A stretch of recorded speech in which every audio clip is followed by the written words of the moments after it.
Subscribe करिए short and dictations channel को और दबाइए इस बेल आइकन को ताकि आपको मिले latest updates. Be ready. 5 seconds.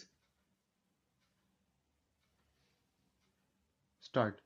Sir, I move this bill with a feeling of hope and expectation, for I am confident that for the successful development of agriculture, ancillary and supplementary conditions envisaged in this bill are indispensable.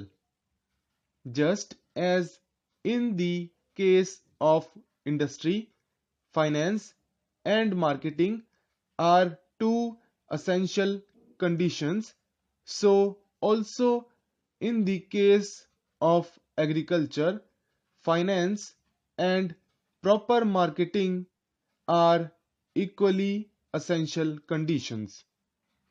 You can put up the latest factory and provide the best personnel, but if there is no arrangement for finance and for marketing, that factory will not work.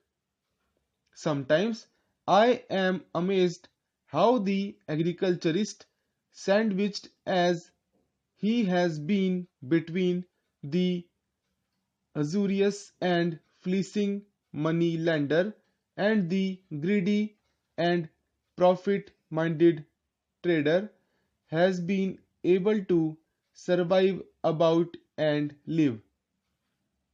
A lot of thinking has been given to the question of providing finance for agriculture. Some thought has also been given to the problem of marketing of agricultural produce. But I do not know of any report or of any literature in the long history of the cooperative movement which has dealt with this problem in a comprehensive and integrated manner as the Rural Credit Survey has done. One of the main defects from which the cooperative movement in India has suffered is that it has mainly concentrated itself on the credit side of the problem. It has been confined to the better class of farmers.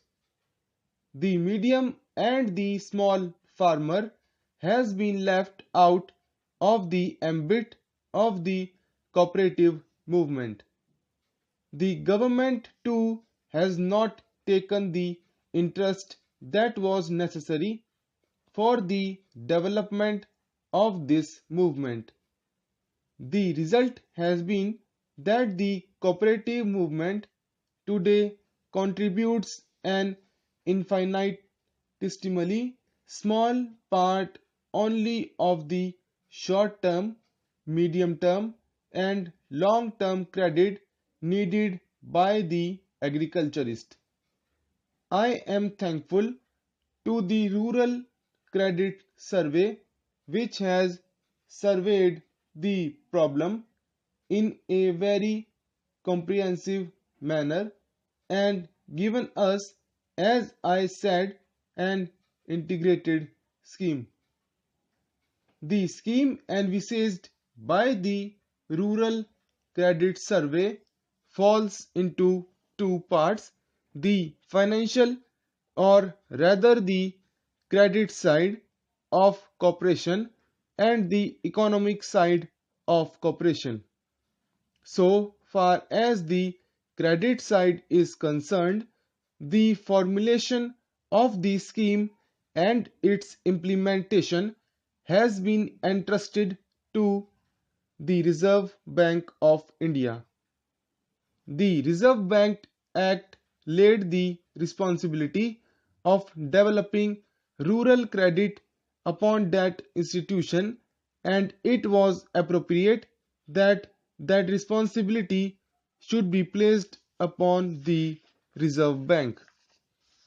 Before I come to the particular subject with which this bill deals, I would like to give a background of what the Reserve Bank proposes to do, because it is only in that background that a very proper appreciation of the provisions of this bill can be done. At the base, it is proposed, or rather, it had been decided to set up what are known as large-sized cooperative societies. These large-sized cooperative societies will cover from 5 to 10 villages according to the conditions of the different regions. For these 5 or 10 villages, as I said, a large-sized cooperative society will be set up which will deal with multifarious activities concerning the farmer. Ordinarily, the share capital of a large-sized cooperative society will be rupees 20,000.